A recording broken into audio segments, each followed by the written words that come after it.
What's good, my people? Welcome in to No Catch Up Sports Talk via Chicago. I am your host, Sean Little. Big Nick the Quick with me. Week 9, Bears recap another L, 24-17 down in the Superdome in New Orleans. Better than I thought they would play, to be completely honest. The number was opened at 7.5, went to 8.5, closed at 9. In our pick'em in the group chat, me and Nick and a couple of the close homies have a pick'em.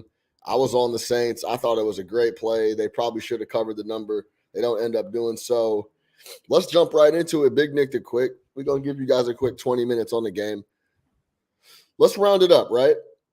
Bears go down to New Orleans, come out extremely hot. They open the game with a touchdown. Cole Kmet gets on the board early. Overall, the offense put up more total yards, 368, 5.8 yards per play. Bagent was bad in a lot of spots, but had a couple drives where he looked efficient and very competent. We'll get into all that, but 5 turnovers, Big Nick the Quick. You're never going to win a game when you lose the turnover battle 5-0. What'd you think? Yeah, I mean, I think you hit it right on the head, right? I think overall they played better than I thought. I thought that number was a little bit too high. I thought that was almost a little bit too much respect for the Superdome. I don't think the Saints were that great. If you look at the Bears the last few weeks, they've had moments, certainly more moments than they did the first few weeks of the season. I think the first half of the game, look, man, we talked about it last week. We watch a lot of quarterbacks every week. While I don't think he's a starting quarterback in the NFL, the first half showed you, and so some of the other moments that he's had, is that this guy should probably get an opportunity to stick around as a backup for a good amount of time. I have seen much worse quarterbacks out there playing. Now, with that being said, the first pick, the second pick, the third pick, the fumble, they were all egregious. I think the unique thing about all of them, they all kind of highlighted why it is that he's not a starting NFL quarterback. He just doesn't have the required arm strength. You know, in the NFL, you are fitting balls into tight windows constantly. It's not about how deep you can throw the ball down the field or anything like that. It's about understanding that window that you're going to get to throw the ball in is less than a second, right? And a lot of times you're throwing it with anticipation. It's not there yet. And if you're throwing behind guys or you're laying it up there like you did for that first one, that shit's getting picked off every time. So obviously that's something that he'll have to work on. I put it on the chat yesterday. I think Foreman's a good running back. I like him, like how he plays. I thought the defense played better. I think the offensive line played decent. But yeah, you're not going to win a game turning the ball over 5 times, especially in those spots where we did end up having some of those turnovers, like the back-to-back ones. It was a back-to-back to end the game, right? Yeah. So yeah, I mean, but with that being said, we were in this game. We had a massive opportunity to win this game several different times, but yeah, you're not going to do it, turn the ball over like that. So I guess the hope that it would give me is if Fields comes back, right, hoping that he's not going to make those same type of mistakes. And I get it, he's not perfect from a turnover perspective, but we know he has the arm strength to complete some of those passes and different things like that. If Fields comes back, we can win some ball games maybe, but it is what it is, man. I mean, I think at this point we're just kind of grasping for straws. Yeah, no also, question. Also, game ball for me is for Cole Kmet. I think over the past 2 seasons, Cole Kmet, in the face of everything that's going on around this team offensively, Cole Kmet has been productive. He was productive last year with Fields when he was literally the only capable pass catcher on the field. He's been productive this year. That touchdown catch was spectacular. Like, that is a big time catch. And I think he's been doing that for a couple years now, right? He scores a lot of touchdowns. He always seems to put himself in the right spot. For a guy who you and I both gave a lot of flack to for his first 2 years in the league, just saying, hey, No, this guy is I don't even. I think in our defense, it wasn't flack. We used to call for him to get the ball. It was like, hey, why isn't this guy getting the ball? What? I don't understand. He's a first round pick. He's a young skill guy for a team that doesn't have any skill players, and we're not getting him the ball. I think in our defense, it was more just like, I don't know if this guy's any good because Nagy won't get him the rock. They won't play him. Yeah. Yeah, good point. So yeah, that's my game ball for sure, man. Like I said, I think he is a legitimate NFL tight end. So, but again, you're not going to win the game, turn the ball over 5 times. Yeah, to go back to, and I'll get to Kmet because I completely agree. Actually, I'll start with Kmet just because that's where you left it. Absolutely an NFL tight end. The first touchdown catch was spectacular. Spectacular. He has the frame. He has the hands. He's active. He can block quite well as well. That's a good part of his game. So yeah, Cole Kmet is definitely an NFL guy across the board. And I would say if you put him in a lot of different spots in the league, we're talking about potential Pro Bowl type of guy. All pro. I'm talking like. Is it enough for him to put all pro on his Instagram? About all pro, dog. I'm gonna tell that story tomorrow. That shit really pissed me off, man. Because like, when you think of NFL all pros, do you know what you think about? It's not that dude. I'm gonna tell you that right now. So we'll get to that tomorrow on the episode. But our weekly show, I got a story for you guys on the NFL all pro that is wilding. So stay tuned for that. I would beg to differ that if you put him in a couple different situations across the league, Cole Kmet could be an 85 to 90 catch guy. Without a doubt. That's how impactful I think he could be. Hopefully he continues to grow. Hopefully Fields continues to grow, or whoever's the quarterback for the Bears here going forward. I expect Justin Fields to try to get on the field next week. He should. He's got to be feeling the pressure. Even though Bagent's turning the ball over, he got to get back on the field ASAP. If you can grip that rock enough, it's a really sensitive situation because if you can grip it enough, you don't want to go out there and be hurt and look really bad, right? And then because then in the press conference, you can't come out and say, I'm like 70%, I couldn't really grip it, because then that looks bad. So you need to be healthy enough to where you feel good about the game you're going to put on tape.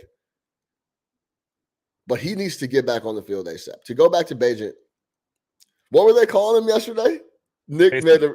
Oh my God! Who was the play-by-play? The play-by-play called him Taysom Bagent for 4 straight quarters. Taysom. Nobody corrected him. It's an easy fix too, because everybody around him's calling him Tyson, and Taysom. A producer just needs to come in his ear and say, "Yo, hey man, his name is Tyson, like Mike Tyson, not Taysom."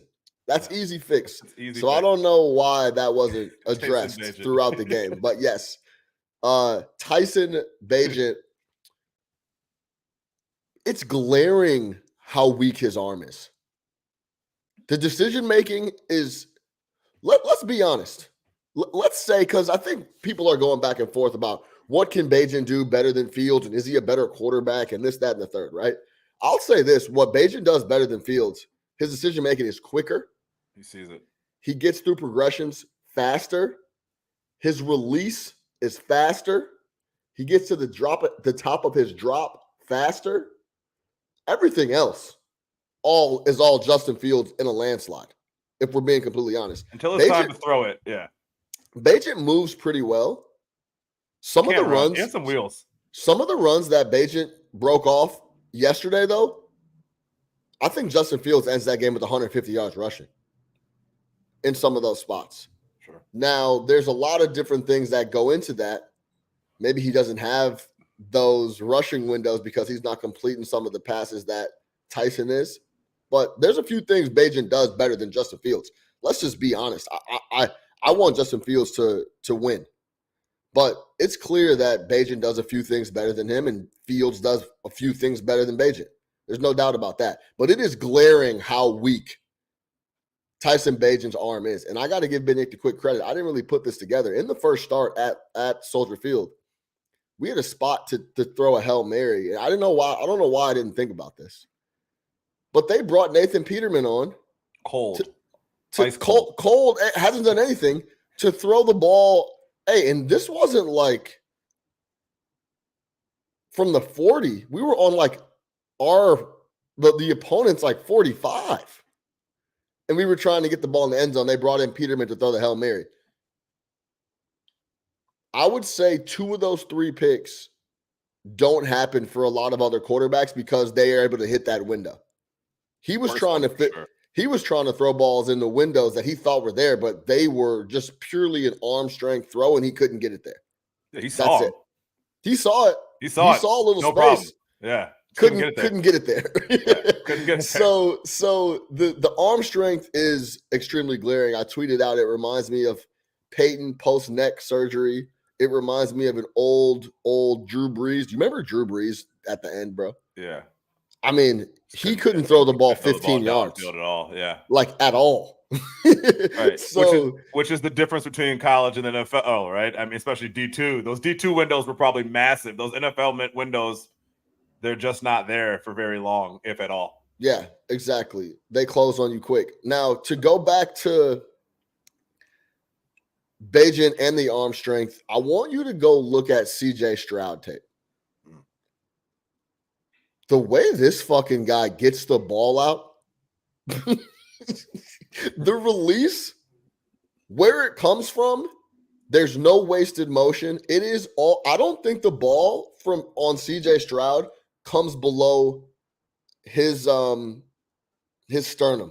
No, not sternum. Flawless. What's the chest? Chest is sternum, right? Chest, yeah. Oh, yeah. I think right under you there. Yeah. The sternum. Yeah. It's like the ball doesn't come below the sternum. He's here. Mm-hmm. Accurate, zip. It reminds me a lot of Joe Burrow, to be completely honest. For sure. Yeah, that's what I was going to say. I think the release, the release is right up there with Joe Burrow and CJ Stroud. Go watch the tape. It's actually really spectacular. So that's the difference between a D1 NFL top 2 pick versus Shepherd University. Or Shepherd, is it college? University. Is it college or is it university? They hand out degrees. Degree. It's a nationally accredited institution. That's all I know. You said they taking people's money too. Yeah, they'll take your money, man. They'll take your money. You call it whatever you want to institute. I don't give a damn. As long as you pay us. As long as those tuition checks. I went to Shepherd Institute of Technology. If it's college or university, they both call it tuition. You get what I'm saying? So you gotta. It's the same, but different. And look, and also, I mean, I think we need to be very clear, like, because I don't want to find myself in this toxic camp that I'm seeing on Twitter, which is becoming very like racial. It's getting weird out there, like the whole Bagent thing. It's like if you're black, you're supposed to think he sucks. And if you're a white dude from Aurora, you're supposed to think he's the greatest thing ever. And I'm not subscribing to either of those camps. Like I said, we watch a lot of quarterbacks and have for a long time. He is good enough to have an NFL career. Tyson Bagent, when his NFL career is over, he should look at his bank account and be very, very satisfied because he is absolutely has the knowledge, right? He can play in the spots, I feel like. And he's done enough to show he can play in the NFL. He's just not a starter. And when you're debating with him against someone like Justin Fields, where the physical tools are just that much more prominent, you're going to go with Fields. And that's why it's on the coaching staff, right? That's why you take someone like Fields and you coach him up and you say, this is a gem, right? And because we're competent coaches, we need to figure out how to get the best out of him, right? When Wembayama shows up to San Antonio, what's Popovich saying?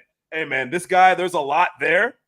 I need to, as a coaching staff, we got to focus on getting the best out of him, right? You talked about CJ Stroud. When he gets there, we got to make sure we're focusing on putting the best around him, right? We know we're not a great team. We know it's going to be bumpy in the beginning, but are we putting him in positions to where we're going to take all that talent, all that ability, and do something with it, right? And it's just never felt like that for Fields. And that's why it's so hard for me to be like, yeah, we need to go draft another guy, or yeah, I'm out on him, when in reality, we probably can be, right? But it's hard because I just don't feel like the guy's gotten a fair shake at the quarterback position in the city of Chicago. Again, his first year as head coach didn't want him. His second year, you got rid of anything resembling talent and pretty much said, hey, we're going to try to lose a bunch of games and get a high draft pick. And then coming into this year, it's a disaster for the first few weeks, right? You're not playing to his strengths. So it's not an anti-Bagent thing at all, man. Like, again, I think all things considered, again, this guy was starting game a year ago on Saturday. He was starting a game probably in front of 800 people. You know what I mean? Like, let's keep it real. And then yesterday he started a game at the fucking Superdome, right? And gave the team a chance to win and played really well in the first half.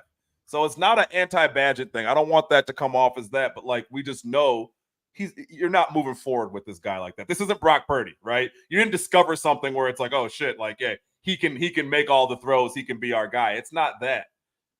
That's why we have to get Fields back. There are 8 games left essentially for him to save his career in Chicago. And after what I saw on Saturday night, I don't want Bryce. I'm sorry. What's his name? Your man's Caleb Williams. I'm good.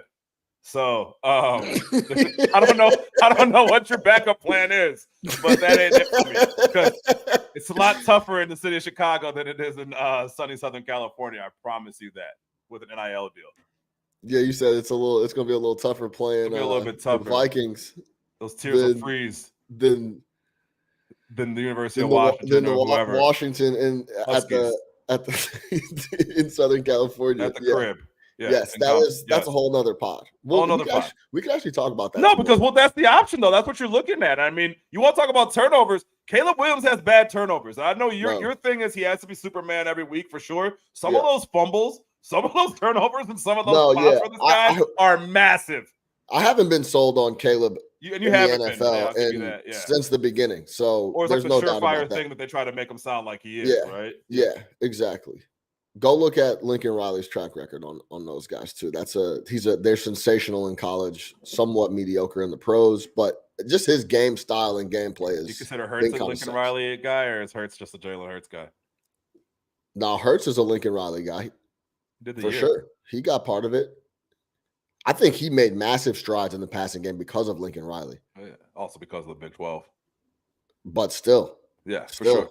Yeah. No doubt. He was airing it out that last year in Oklahoma. What? Airing it out. He was airing it out.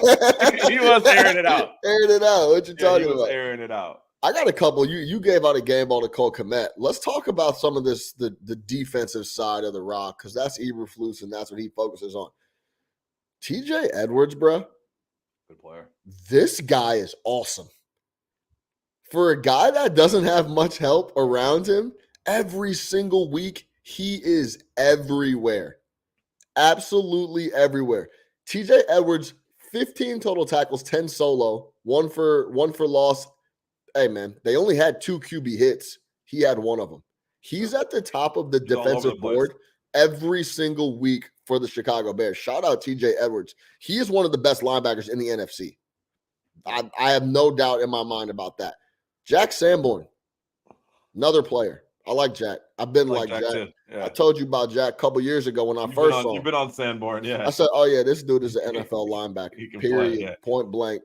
Straight all business. Yeah. All business, all a Big Ten kid. Like, I'm in on Jack Sanborn. He's local, right?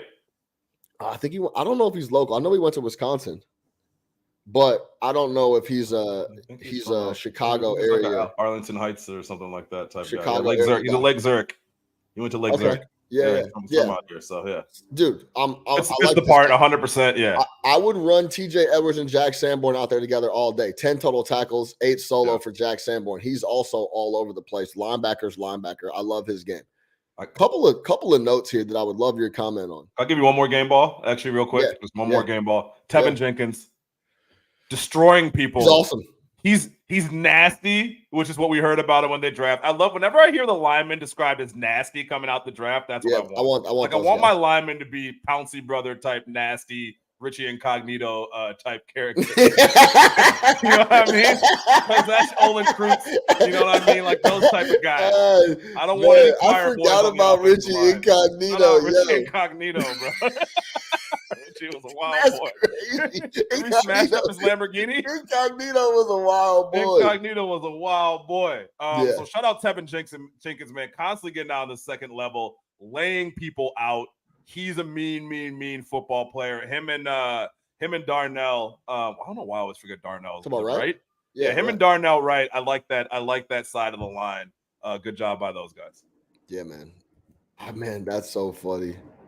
Incognito. I wonder what Incognito. That's definitely cocaine. Cocaine is involved, whatever he's doing. A lot of it. Oh man, that's so good. I forgot about Richie Incognito. Couple things I want your comment on here because these were interesting. I pulled these from the Kevin Fishbain article on the Athletic. Shout out Kevin. Back-to-back games without a sack for the second time this year. Sweat was out there. Montez Sweat. He didn't do too much to open his campaign with the Bears. We thought he was busy at the bank. He was busy at the bank. He had to tie some loose ends. Actually, we'll talk about that. Let me get through these, and then we'll come back to that contract, and then we'll get out of here. But back-to-back games without a sack for the second time this year. 8 games without a sack under Eberflus in 26 games. Yeah. 4th time, no sacks, no takeaways in the Eberflus reign. No sacks, no takeaways. Versus Carr, Derek Carr likes to give it away. He will. And we couldn't not find immune him. to interceptions. Hey, no sacks, no takeaways. 4 times under Eberflus. That only happened 5 times under Lovie Smith's entire coaching stint for the Bears. Lovie wasn't going for that. Lovie, you was taking food and off I guarantee Lovie's when table. that happened on Monday morning, that's when you saw Lovie upset. No takeaways, no sacks. Yeah, Lovie was trying upset. to get us fired out here? Like, Jiminy Crickets, man. What are you guys doing out there? Lovie's not cursing. Yeah, man, those were some interesting numbers. Any comments on those? Obviously, getting pressure on the quarterback's been an issue.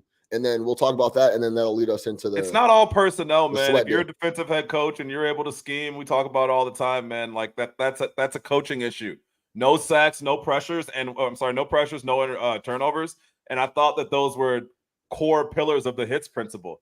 I haven't seen too much of this hits principle in the 2 years of Matt Eberflus as the head coach of the Chicago Bears. This team does not force turnovers. They don't create pressure on the cornerback. It doesn't look like it's not fun to play defense against this team. It looks like teams almost look forward to going against this defense. So, yeah, man, I mean, again, this is a defensive head coach, and we're one of the worst defenses in the NFL and have been for 2 years. And bringing in Montez Sweat isn't going to fix that. Like, all that to me is just like, yeah, we don't have the personnel. It's almost like, yeah, we'll talk about it. Oh, go ahead. That's Eberflus' problem. He's 5-21. His defenses don't look good. There's nothing on the defensive side of the ball that you can hang your hat on. A lot of guys I feel like have regressed. Yeah. I don't know what else to say on that. He's a defensive head coach that doesn't. Yeah, a defensive head coach that gets no pressures and creates no turnovers. Yeah, so what do you do? So what exactly do you do? There's nothing really else to say. Yeah, exactly. It's the numbers speak for themselves. That's a crazy stat that's happened 8 times. Yes. In 26 games.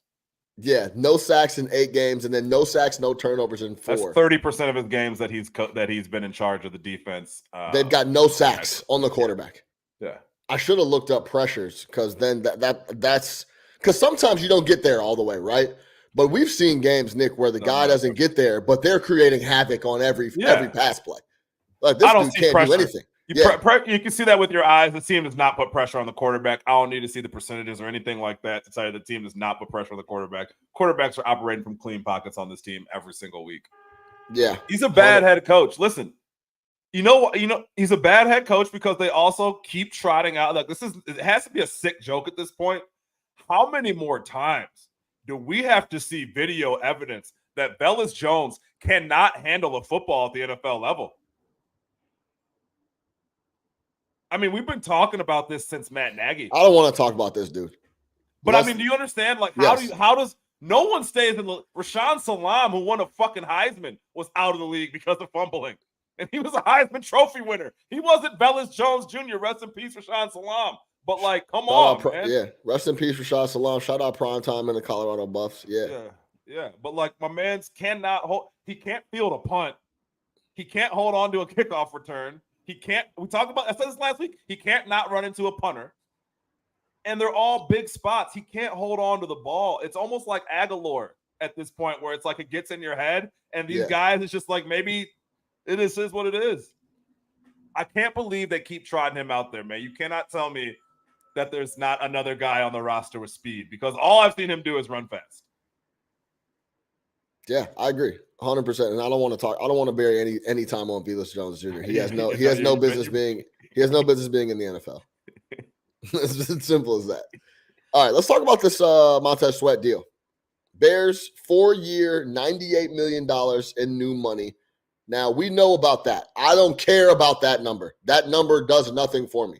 You could sign Montez Sweat to a 6-year, $350 million deal, and I wouldn't blink until I saw the guaranteed money. The guaranteed money was massive, though. $72.8 million in total guarantees. Now, before I get your comments, Nick, you laid out a perfect person to compare this deal to and that's Max Crosby. And I have another one I'm going to give you, and then we'll talk about overall. Max Crosby in March 2022, so last offseason, or right after the year last year, in March 2022, Max Crosby, one of the best, and let's be clear, one of the best edge rushers in the NFL, top 3-4 guy. Miles Garrett, really TJ Watt. Well. There's Miles Garrett, TJ Watt, Micah Parsons, Max Crosby is up there with those guys. Like, he's in the top 5 of edge rushers, Max Crosby. He signed a 4-year with $53 million guaranteed just last year. Montez Sweat got an additional $20 million in guaranteed money on top of that, and he's not of Max Crosby's ilk. Couldn't hold a candle to that. You saw yesterday, Crosby's a fucking monster. He's a monster. He like Montez Sweat. Wreaks havoc. Yes, Montez Sweat is not Max Crosby. Also, don't forget they gave up a 2. I have another comparison for you, Big Nick the Quick. Rashawn Gary right up the street in Green Bay. He signed a 4-year 96. Remember, who cares about that? The fully guaranteed is only $34.6 million. And he's 25. And he's 25, about to turn 26 in like a few weeks. That's double the guaranteed money. And his production is on par with Sweat's as far as sacks, right? Yes. Like Crosby has a few no more double digit sacks. 6, exactly. 7, 8. Yeah. That's on par with what we're dealing with. So I think, first of all, I just laid out Max Crosby as a top 5 edge rusher in the league. He got $20 more million guaranteed than Max Crosby. Then, if you want to talk about a deal, Rashawn Gary signed that to what, 2 weeks ago? Yeah. Rashawn Gary signed, look up the date on when Rashawn Gary signed that. But Rashawn Gary signed that about 2 weeks ago. He literally signed on the 30th, 4 years, $107 million, but like you said, it's not he signed, okay, that's perfect. Rashawn Gary signed that deal last week. Yeah, last week. Montez Sweat, who is on par with Gary, gets double the guaranteed, and you give up a 2nd-round pick for him, and he's older than Rashawn Gary. It's an overpay. It's a flat-out overpay. When you have to give up a 2, double the guaranteed money, you got smoked on that contract, in my opinion. Now, to play a little devil's advocate against myself, because I believe it's an overpay, sometimes you have to overpay to get good guys and fill out the roster. Always overpay for agency. But you don't put yourself in a position to have to overpay. And that's exactly what Poles and the squad did. Once you move the 2 in the middle of the season for a middle-of-the-pack edge rusher, you're forced to overpay him. So I don't really understand it. It's overall, when you look at good business and you look at bad business around the league, this would file in the bad business side for me. Yeah, and I know there's a lot of there's a lot of Twitter people. Well, it's not your money. Why do people care? It's not your money. It's not. Yeah, Lance Briggs tweeted that. Yeah. Dude, actually, I want to bring that up because I want to say exactly what Lance Briggs said, because I thought it was idiotic, and I love Lance Briggs. Yeah, I don't really understand where he's getting at with this. He tweeted, and if you guys didn't see it, he said, have a question for fans. Why is it whenever your team signs an athlete to a new contract or extension that you deem excessive or above market value, you complain we overpaid? It's not actually your money. So why does the value of the contract matter so much to you? It is that might be one. I'm baffled by that tweet. We as fans are concerned. No, we're not paying the salary out of our pocket, but does he know how the NFL works? Right.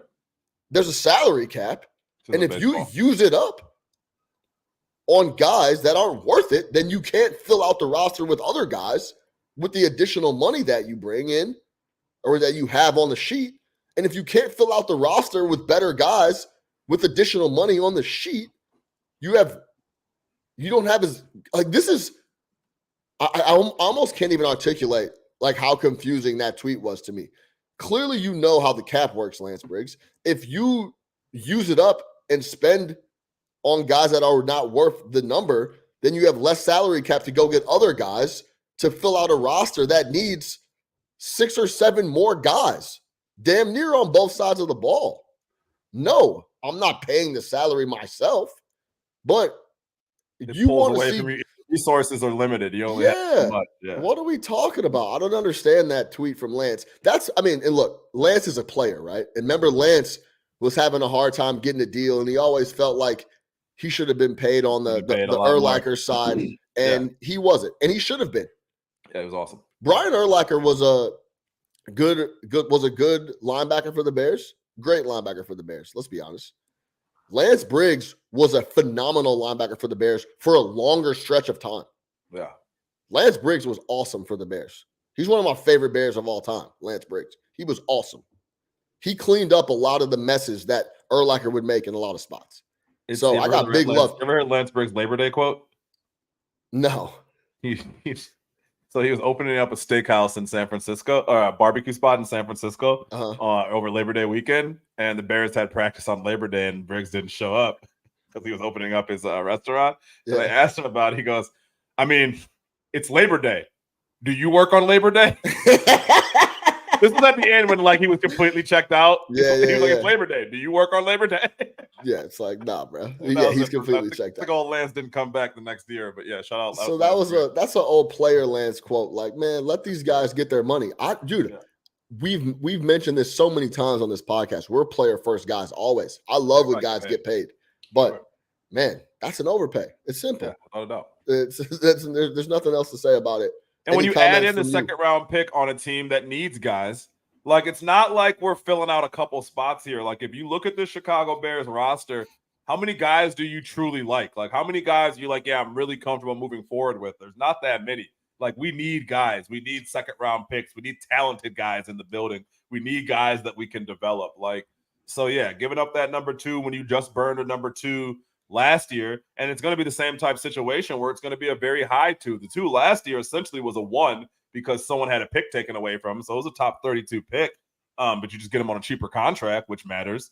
And the same thing's going to happen this year, man. These and this isn't the NBA. Wait, why does that matter, Nick? Why does that matter? What's that? The second getting a young guy, because he's cheaper. And he takes less of the cap. And he takes less of the cap. You need because you need more players. Listen, so Lance Briggs, what we talking? It does matter, man. Spending that kind of money does matter. Overpaying does matter, right? It's not, and again, it's not against Sweat. I'm sure Montez Sweat is a fine player. I watch a lot of NFL. I cannot tell you my favorite Montez Sweat moment. And if you're paying me that kind of money, if you're paying that kind of money, I can tell you Max Crosby moments. I could tell you yesterday, if you watch the Giants game, he had several of them. He was a world beater in that game, right? Same thing and I got Bosa's. Those guys are on a different planet. Myles Garrett is on a different planet, but even Rashawn Gary, right? These are the guys that you fear. I've never feared Montez. We played them 3 weeks ago. I don't remember anything about Montez Sweat. Hassan Reddick. Who? Hassan Reddick on Philly. On the Eagles. Moments. Nice. That's where yes. Yeah. It's an overpay. If you remove the second round pick, it's an overpay. When you add the second round pick on top of it, it's surely an overpay. No question. So, yeah, man, I don't know. We'll see how it ends up. It's not one where I'm like, great job for them for doing something. Even with Claypool last year, remember I was like, hey, man, I'm happy they did something. Yeah. I don't understand why you also had to do this deal this year. Yeah. You could have waited unless this was a guy you absolutely had to have. And again, it's not like you made a Bosa trade. It's not like the Khalil Mack trade or anything like that. You're not bringing in some generational guy. He's 27. So by the time this deal's over, he'll be 31, 32 years old. Name me your favorite 32-year-old edge rusher. I'll wait. It doesn't make sense, man. These guys, hey, listen, guys, we'll be here next year. We'll be here the year after that. We're going to run out of things. I can't believe we have to do this 7 more times. I don't know what's left to talk about. Hopefully, if Fields doesn't come back, I had nothing. What do you want? What are we doing here, man? This is the definition of rudderless. We're actually rudderless. Bears on primetime on Thursday night against the Panthers. which is interesting because a little more motivation to win. Keep burying the Panthers. It's a shit fest. And try to figure out a way to get that number one pick out of Yeah, those Bryce boys. Young. The look ahead line was -1.5 on the Bears. I talked about it. I was talking about it with Eli. Like, we should probably take that right now before the slate. Nick, we're gonna start chatting about the look ahead. Nobody's paying attention to the next week. I was looking because I was already had all my plays locked in. I was looking at the plays going into like Sunday, like Saturday morning. Doug, the Lions were +1 against the Chargers. That's now minus like 1.5. The Bears were -1.5. They're now -3. The money line on the Bears at one point was -125. It's -155 now. So we could try to get ahead of some of those numbers. We might have a spot where it's some bad luck where we run into an injury and someone gets hurt the week prior playing, but that's just going to be the risk you're taking to get the best number. So stay tuned there. Sometimes that could work out for you. Imagine if you had who the Cardinals play, and then they traded their quarterback in the middle of the week. Yeah. So, how about the people that backed Minnesota and they are backed Atlanta thinking they were going to play Jaren Hall, and he went out in the first 3 drives, and then Dobbs comes in and starts dealing. Yeah, yeah. So Dobbs shout out Rocket Boy. Yo, shout out Dobbs, man. Josh Dobbs been playing pretty well in some good really ball bad all year, bro.